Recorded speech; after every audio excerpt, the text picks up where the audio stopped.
विद्यार्थी मित्रांनो, या व्हिडिओमध्ये आपण डिफरन्शियल कॅल्क्युलस याचं बेसिक शिकणार आहोत. बघा, डिफरन्शियल कॅल्क्युलसच्या बेसिक मध्ये काय काय गोष्टी महत्त्वाच्या आहेत. एक इंटरवल ओळखायचे, नंतर कंटिन्युअस फंक्शन आणि नॉन कंटिन्युअस फंक्शन म्हणजे काय आणि ते कसे ओळखायचे, नंतर डिफरन्शिएबल फंक्शन किंवा नॉन डिफरन्शिएबल फंक्शन म्हणजे काय ते कसे ओळखायचे, डिफरन्शिएबललाच फायनाईट आणि नॉन डिफरन्शिएबलला इनफायनाईट म्हणतात. हे सगळं उदाहरणांसह एकदम 5 मिनिटात समजावून घेणार आहोत. सो स्टार्ट करूया. पहिल्यांदा आपण इंटरवल बघूया. इंटरवल दोन प्रकारचे असतात. एक असतो क्लोज इंटरवल, एक असतो ओपन इंटरवल. मी इथे उदाहरण घेतलंय close interval 2 to 7. Close interval नेहमी स्क्वेअर ब्रॅकेटने दाखवतं, बघा स्क्वेअर ब्रॅकेट, आणि ओपन इंटरवल नेहमी राऊंड ब्रॅकेटने दाखवतं, राऊंड ब्रॅकेट. दोन्हीकडे सेम व्हॅल्यू घेतली, मग दोघांमध्ये फरक काय आहे? बघा, तुम्हाला आता आन्सर वरून कळेल. Close interval 2 to 7. Close interval मध्ये काय असतं, आपल्याला 2 to 7 जायचंय, पण 2 आणि 7 ला पण घ्यायचं. जे इथे व्हॅल्यू दिले त्यांनाही घ्यायचं. म्हणजे 2 पासून 7 पर्यंत चला. 2, 3, 4, 5, 6 क्रमाने जायचं. 7 बघा, 2 आणि 7 पण घेतले आणि मधल्या पण व्हॅल्यू घेतल्या. हा झाला क्लोज इंटरवल. ओपन मध्ये काय असतं, ओपन मध्ये यांच्या मधल्या व्हॅल्यू घ्यायच्या, या दोघांना घ्यायचं नाही. म्हणजे 2 सोडून द्यायचा, पुढचे 3, 4, 5, 6, 7 पण नाही चालणार, दोघांच्या मधल्या व्हॅल्यू आल्या का? हा फरक आहे क्लोज आणि ओपन मध्ये. अजून बघूया. समजा असं आहे, क्लोज इंटरवल -2 to 3. काय याची व्हॅल्यू, एकड्याच्या व्हॅल्यू घ्यायच्या, -2, -1, 0, 1, 2, 3 आलं. आणि हा समजा ओपन इंटरवल असतं -2 to 3. काय आलं असतं, यामधल्या व्हॅल्यू -2 सोडून द्या, पुढचा -1, 0, 1 आणि नेक्स्ट 2, 3 नसता घेता आला. कळाला फरक इंटरवल मधला. नेक्स्ट आता पुढे आलं कंटिन्युअस फंक्शन आणि नॉन कंटिन्युअस फंक्शन म्हणजे काय, उदाहरणासह सांगतो. बघा, या 4 प्रकारचे फंक्शन नेहमी कंटिन्युअस असतात. कुठले कुठले? एक्सपोनेन्शियल फंक्शन, ट्रिग्नोमेट्रिक, लॉगॅरिथमिक आणि पॉलिनॉमियल म्हणजे इक्वेशन्स, हे नेहमी कंटिन्युअस असतात. मग आता हे कसे असतात, उदाहरणं दाखवतो बघा, तुम्हाला लगेच समजेल. एक्सपोनेन्शियल म्हणजे समजा e2x आला, बरोबर, e−x/2 आला, e जे आले ते सगळे एक्सपोनेन्शियल आहे. अजून समजा a आला, 2x आला, येस, नंबर x आला, ते पण काय असतात, एक्सपोनेन्शियल. हे सगळे नेहमी कंटिन्युअस असतात. दुसरे ट्रिग्नोमेट्रिक, ट्रिग्नोमेट्रीचे रेग्युलर साइन कॉस टॅन आले, साइनचे गणित आले, कॉसचे उदाहरण आले, टॅन आला, कॉट, सेक, कोसेक, बरोबर, सेक आला, कोसेक आला, हे सगळे जिथे येतील ते सगळे फंक्शन नेहमी कंटिन्युअस असतात. लॉगॅरिथमिक म्हणजे काय, ज्याच्यात लॉग आला, काही पण उदाहरणं लिहू शकता, log2, log x⁴, बरोबर, log 2x-3, लॉगचे सगळे उदाहरणं हे नेहमी कंटिन्युअस फंक्शन असतात. नंतर पॉलिनॉमियल म्हणजे इक्वेशन्स, समजा आले x², बरोबर, x³ -4x + 5, इक्वेशन्स आल्या सगळ्या, बरोबर आहे. पुढे काय आलं, समजा y⁵ - 3yz² - 2xyz³, हे सगळे पॉलिनॉमियल इक्वेशन्स, हे सगळे पण काय असतात, नेहमी कंटिन्युअस फंक्शन असतात. मग आता नॉन कंटिन्युअस फंक्शन म्हणजे काय, उदाहरणावरून सांगतो बघा. समजा जनरली कसं ओळखलं जातं नॉन कंटिन्युअसला, समजा पॉवर निगेटिव्ह आली, पॉवर जर निगेटिव्ह आली तर मोस्ट प्रायोरिटी असते तो नॉन कंटिन्युअस होण्याचा, हे पहिलं. आणि दुसरं, जर कुठल्याही फंक्शन मध्ये म्हणजे कुठल्याही गणितामध्ये आपण जर व्हॅल्यू पुट केल्यानंतर आन्सर जर इन्फिनिटी येत असेल, इन्फिनिटी, अव्याख्येय, इन्फिनिटी, तर समजायचं ते नॉन कंटिन्युअस फंक्शन आहे. दोन मी ट्रिक सांगितल्या. पहिली, जर पॉवर निगेटिव्ह असेल तर मोस्ट प्रायोरिटी असते, ते आन्सर, ते गणित आपलं नॉन कंटिन्युअस येण्याचं, कारण निगेटिव्ह पॉवर नंतर पण तेच चेक करावं लागतं, उत्तर इन्फिनिटी येतंय का, इन्फिनिटी आलं तर ते नॉन कंटिन्युअस. आणि दुसरी ट्रिक सांगितली, दिलेल्या व्हॅल्यू पुट करून गणितात जर इन्फिनिटी येत असेल तर ते पण काय झालं, नॉन कंटिन्युअस. बघा, 3 उदाहरणं मी घेतले, तिघं पण समजून सांगतो, एकदम सोप्या वेळेने आपण बघूया. आता समजा पहिलं उदाहरण आहे, बरोबर, इथे काय आपलं इंटरवल काय 0 to 2, म्हणजे हा इंटरवल काय झाला, 0 to 2 काय आला तुमचा, 0, क्लोज आहे ना, 1, 2, या 3 व्हॅल्यू आहे. आता या इक्वेशन मध्ये आपण टाकूया. बघा, समजा मी ही इक्वेशन आहे x⁻³ + 4x - 6, व्यवस्थित समजून घ्या. x⁻³ म्हणजे काय, 1/x³ झाला तो,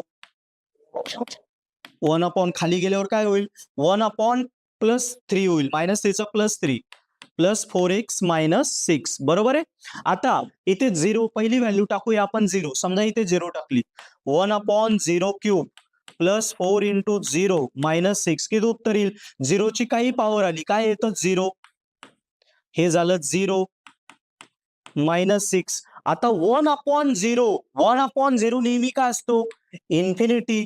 बरोबर, 1/0 नेहमी इन्फिनिटी असतो. 0 सोडून द्या, काय राहिला? -6. सो इन्फिनिटीला कुणी मल्टिप्लाय केलं, डिवाइड केलं, ऍड केलं, सबस्ट्रॅक्ट केलं इन्फिनिटीला, की सगळ्यांचं उत्तर इन्फिनिटीच येतं.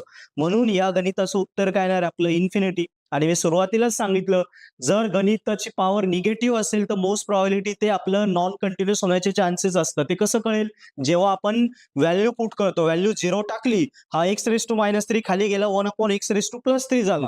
मी आता व्हॅल्यू पहिली 0 घेतली, सगळ्या x साठी 0 टाकला, 1/0 म्हणजे इन्फिनिटी झाला. सो x = 0 ला या गणिताचं उत्तर इन्फिनिटी येतंय.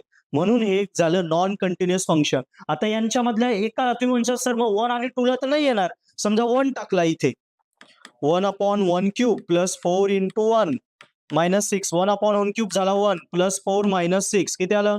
4 आणि 1 5, 5 - 6 -1 इन्फिनिटी येत नाही. मग सर 1 ला तर नाही येते, 2 टाकून बघू इथे, 1/2 बरोबर, +4 × 2 -6 किती आलं? हे 2 चा क्यूब 8, 1/8 बरोबर.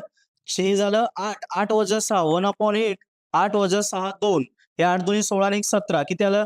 8 2 16 आणि 1 17, 17/8. इथे पण सर इन्फिनिटी येत नाहीये. मग फक्त हेच नॉन कंटिन्युअस झालं, ते हे दोघं तर कंटिन्यू आहे. सो मित्रांनो असं नसतं. जेवढा इंटरव्हल आहे, इंटरव्हल मधल्या एका जरी व्हॅल्यूला आन्सर इन्फिनिटी आलं तरी समजायचं पूर्ण फंक्शन नॉन कंटिन्युअस आहे. कळालं? इंटरव्हल मधल्या एका जरी व्हॅल्यूला, सगळ्या व्हॅल्यूंना येऊ किंवा एका व्हॅल्यूला जरी इन्फिनिटी उत्तर आलं तर समजायचं हे नॉन कंटिन्युअस आहे. आणि जर इथे इंटरव्हल मध्ये 0 नसता, इथे 1 2 असता, 1 2 1 इथे जर कुठल्याच व्हॅल्यूला, समजा कुठल्याच व्हॅल्यूला आपलं जर इन्फिनिटी आलं नसतं तर ते कंटिन्युअस.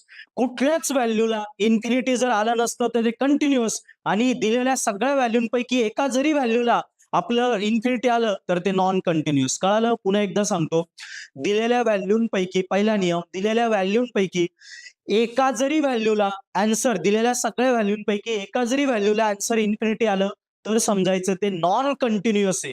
आणि दिलेल्या व्हॅल्यूंपैकी एकाही व्हॅल्यूला जर आन्सर इन्फिनिटी आलं नाही तर ते समजायचं कंटिन्युअस आहे. काय सांगितलं? दिलेल्या व्हॅल्यूंपैकी एका जरी व्हॅल्यूला आन्सर जर आपलं इन्फिनिटी आलं तर ते नॉन कंटिन्युअस असतं. आणि दिलेल्या व्हॅल्यूंपैकी एकाही व्हॅल्यूला इन्फिनिटी आलं नाही तर ते कंटिन्युअस असतं. ओके, सो इथे एका तरी व्हॅल्यूला इन्फिनिटी आलंय म्हणजे नॉन कंटिन्युअस. कळालं? या प्रकारे. म्हणजे ऍट x = 0, ऍट x = 0 ला x = 0 टाकला ते नॉन कंटिन्युअस होतंय. इथे चेक करू. समजा आता हा इंटरव्हल लिहून घेऊया. ओके, बघा हे गणित कसं येईल आता? 2x + 5 -2 हा (-2) हे खाली जाईल. 1 होईल. 1/2x + 5 +2/3 बरोबर. आता व्हॅल्यू काय आपल्या इंटरव्हल दिलाय बघा, -5/2 5/2 इंटरव्हल लिहून घेतो मी, -5/2 5/2. आता याच्यामध्ये काय, याच्यामधल्या भरपूर साऱ्या व्हॅल्यू येतील आणि मग ही व्हॅल्यू येईल, मधल्या व्हॅल्यू येतील, मग येतील बरोबर. सो आपण समजा आता आपण टाकलं, समजा -5 टाकूया पहिला. इथे कशाला आलं? 0 ला आलं. आता समजा -5 टाकूया इथे, 1 बघा चेक करूया. 2 × x, x ला काय टाकला? -5/2 + 5 बघा बरं.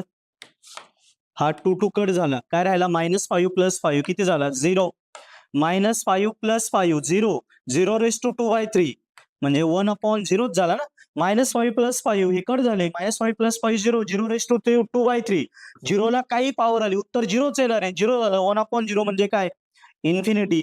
मग जर -5/2 या व्हॅल्यूला हे फंक्शन इन्फिनिटी होतंय म्हणजे नॉन कंटिन्युअस. कळालं? आता हे बघूया. बघा आता इथे काय फंक्शन दिले आपल्याला, आता तुम्हाला प्रॉपर कळालं असेल. इथे दिले -2 to 2 म्हणजे काय व्हॅल्यू आहे? -2 -1 0 1 2. चला चेक करूया.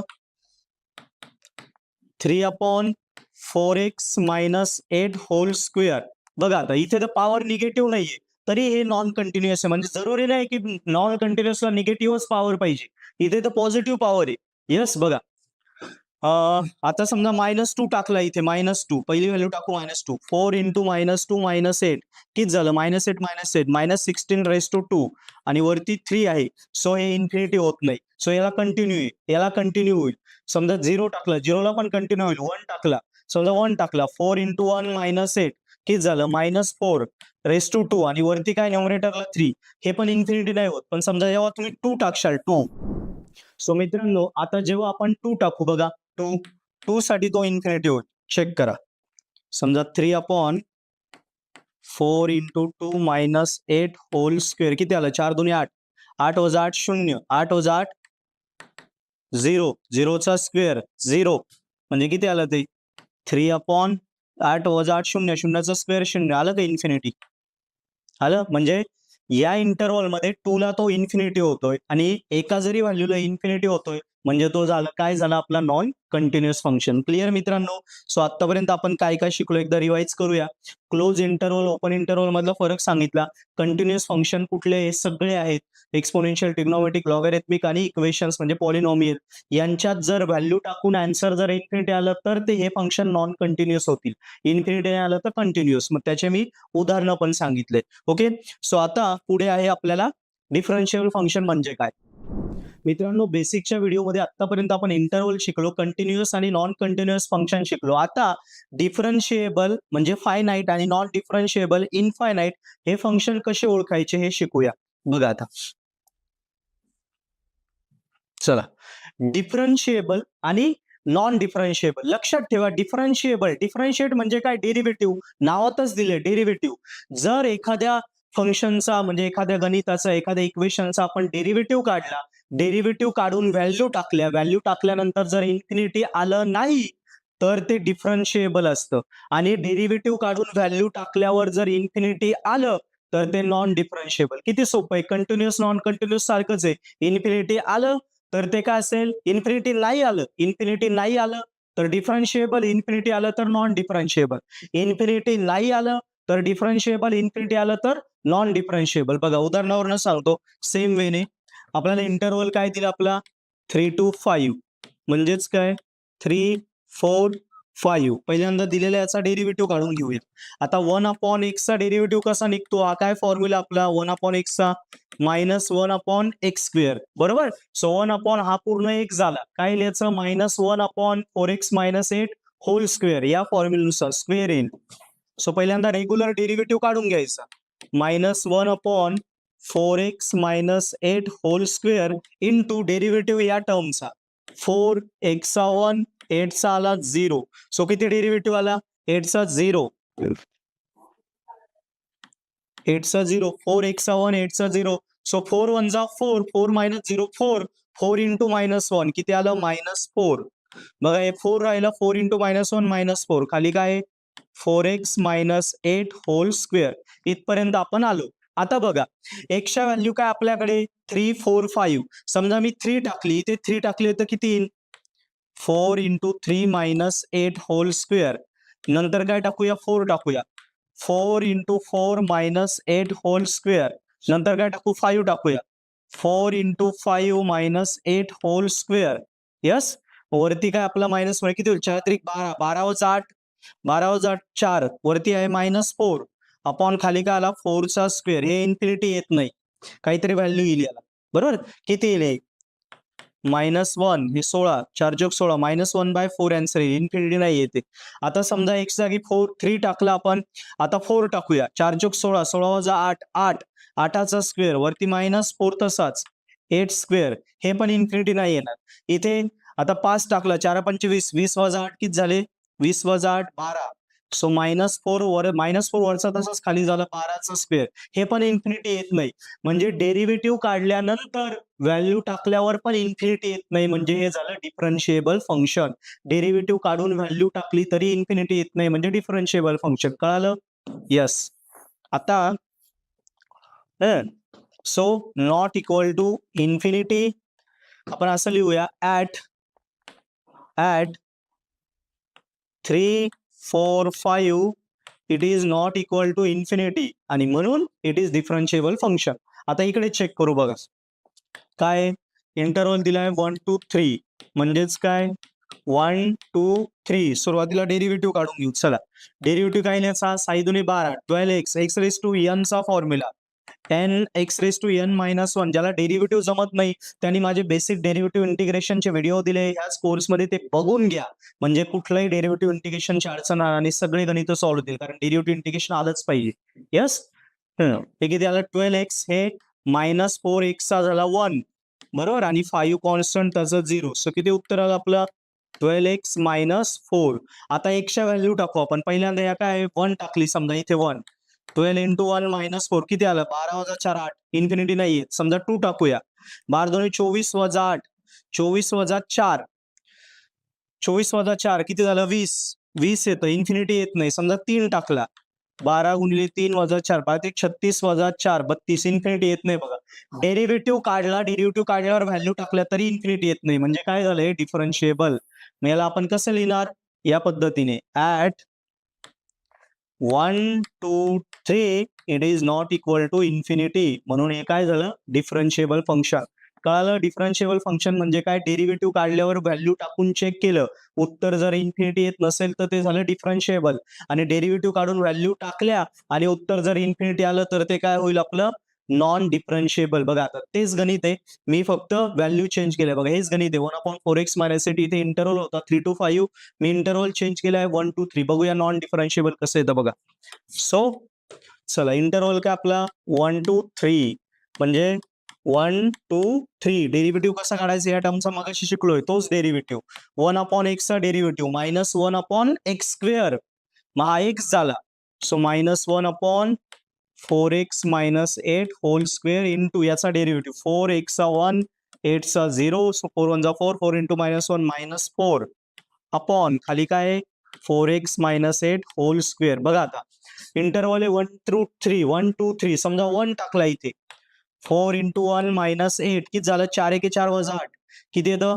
मायनस 4 चा स्क्वेअर वरती काय मायनस 4 म्हणजे मायनस 4/16 मायनस 1/4 उत्तर येतं. इन्फिनिटी येत नाहीये 1 ला. आता 2 टाकूया. 2 टाकू बघा. 2 टाका x ला. मायनस 4 चेक करा 1 ला तर नाही आलं. Minus 4/4 into 2 minus 8 whole square. बघा 2 टाकला. सो किती झालं? 4 दुने 8 8 वजा 8 0. शून्याचा स्क्वेअर. शून्याचा स्क्वेअर काय येईल? 0. आणि anything raise two upon 0. Anything upon 0 काय झाला? इन्फिनिटी. म्हणजे काय? आता 3 जर टाकला इथे बघा 2 ला तर इन्फिनिटी येतंय. समजा 3 टाकला किती येईल? 4 3 12 12 वजा 8 4. सो 4/4 स्क्वेअर बरोबर. म्हणजे 1/4 झालं मायनस 1/4. याला पण इन्फिनिटी येत नाही, फक्त 2 ला इन्फिनिटी येतंय. मग आपल्याला काय कळालं? लक्षात ठेवा 2 ला इन्फिनिटी बनते, बाकीच्यांना नाही. जेव्हा कधी दिलेल्या सगळ्या नंबर्स मधनं पूर्ण सेट मधनं एका जरी व्हॅल्यूला डेरिव्हेटिव्ह काढल्यानंतर आपलं व्हॅल्यू टाकल्यावर जर आन्सर इन्फिनिटी आलं तर म्हणायचं नॉन डिफरन्शिएबल. जरुरी नाही की सगळ्यांनाच इन्फिनिटी आलं पाहिजे. जर दिलेल्या सगळ्या किमतींमधनं एका जरी किमतीला डेरिव्हेटिव्ह काढल्यानंतर किंमत टाकली आणि एका जरी किमतीला इन्फिनिटी आलं तरी समजायचं पूर्ण गणित नॉन डिफरन्शिएबल आहे. आणि एका पण गणिताला डेरिव्हेटिव्ह काढल्यानंतर सगळ्या किमती टाकल्या, एका पण किमतीला इन्फिनिटी येत नसेल तर ते डिफरन्शिएबल. आणि एवढ्या सगळ्या किमतींमधून एका जरी किमतीला इन्फिनिटी आलं तरी ते नॉन डिफरन्शिएबल. क्लिअर? अजून एक उदाहरण बघा. चला इंटरवल आहे -2 to 1 म्हणजे काय आलं? -2 -1 0 आणि 1 या 4 व्हॅल्यू. चला डेरिव्हेटिव्ह काढूया. काय लिहायचा derivative? x raise to n नुसार x raise to n minus 1. So n झाला 2/3 x plus 2 raise to 2/3 minus 1 किती येईल मग? 2/3 x प्लस 2 हे किती येईल? 2/3 वजा 1 कसं येईल? 3 1 3 2 वजा 3 1 3 यांचा गुणाकार केला की अपॉन हा कॉमन येईल -1/3. सो -1/3 आलं बरोबर. आता मायनसची टर्म खाली गेल्यावर काय होईल? ती प्लस होईल. सो 2/3 1 होईल ते x प्लस 2 रेस टू -1/3 चा आला +1/3. आलो इथपर्यंत आपण. आता बघा x ची किंमत -2 टाकली तर -2 + 2 0 झाला. बघा x इज इक्वल टू समजा -2 टाकला, -2 + 2 इथेच आपलं इन्फिनिटी बनतंय बघा. -2 टाकला, -2 + 2 काय झाला? 0 0 रेस टू 1/3 0 मग 1/0 म्हणजे इन्फिनिटी झालं ना इन्फिनिटी म्हणजे नॉन डिफरन्शिएबल. सो काय कळलं आपल्याला 2/3 1/-2 + 2 रेस टू 1/3 0 झालं. सो 2/3 1/0 म्हणजेच काय 2/3 1/0 म्हणजे infinity infinity into anything it is infinity. So जेव्हा डेरिव्हेटिव्ह काढल्यावर एकाच दिलेल्या व्हॅल्यूज मधनं एका जरी व्हॅल्यूला आन्सर इन्फिनिटी येत असेल तर हे झालं नॉन डिफरन्शिएबल. कळालं मित्रांनो. आणि नॉन डिफरन्शिएबललाच काय म्हणतो आपण इनफायनाईट. इन्फिनिटी आलं म्हणजे इनफायनाईट आणि इन्फिनिटी नाही आलं म्हणजे फायनाईट. कळालं. बघा डिफरन्शिएबल म्हणजे फायनाईट जिथे इन्फिनिटी येत नाही आणि नॉन डिफरन्शिएबल म्हणजे इनफायनाईट जिथे इन्फिनिटी येतं. संपलं. कळालं मित्रांनो. सो अशा प्रकारे ह्या पूर्ण आपल्या व्हिडिओमध्ये आपण काय काय कव्हर केले एकदा फटकन समजून घेऊया. इंटरव्हल कव्हर केले, कंटिन्युअस फंक्शन, नॉन कंटिन्युअस, डिफरन्शिएबल आणि नॉन डिफरन्शिएबल. बघा क्लोज इंटरव्हल, ओपन इंटरव्हल पटकन बघून घ्या. नंतर हे सगळे कंटिन्युअस फंक्शन असतात. नंतर नॉन कंटिन्युअस म्हणजे काय, व्हॅल्यू टाकल्यानंतर इन्फिनिटी आलं तर ते नॉन, इन्फिनिटी नाही आलं तर ते नॉन कंटिन्युअस आणि इन्फिनिटी आलं तर ते कंटिन्युअस. बघा कंटिन्युअस फंक्शन झाले आणि नॉन कंटिन्युअस म्हणजे इन्फिनिटी आले की ते नॉन कंटिन्युअस, इन्फिनिटी नाही आलं तर कंटिन्युअस, इन्फिनिटी आलं तर नॉन कंटिन्युअस. नेक्स्ट इन्फिनिटी नाही आलं, डेरिव्हेटिव्ह काढल्यावर इन्फिनिटी नाही आला, डिफरन्शिएबल किंवा फायनाईट. आणि डेरिव्हेटिव्ह काढल्यावर इन्फिनिटी आला तर नॉन डिफरन्शिएबल किंवा इनफायनाईट. येस. सो मित्रांनो एकदम सोप्या पद्धतीने हा टॉपिक मी तुम्हाला शिकवला. मला खात्री आहे हे जे बेसिक होतं डिफरन्शिएबल कॅल्क्युलसचं खूप महत्वाचं बेसिक आहे, तुम्हाला या लेक्चरमध्ये पूर्ण समजलं असेल. येस. थोडाफार डाऊट असेल 1-2 वेळा पुन्हा बघा आणि मी दिलेल्या याची प्रॅक्टिस करा. हे समजलं तर पूर्ण तुम्हाला पुढच्या मॅथ्स सोडवताना काहीच अडचण येणार. कारण या सगळ्या टर्म्स तुम्हाला खूप ठिकाणी वापरावं लागतं. ओके. सो आपले कोर्सेस आवडत असेल तर सगळ्या फ्रेंड्सला नक्की सजेस्ट करा. Best of luck.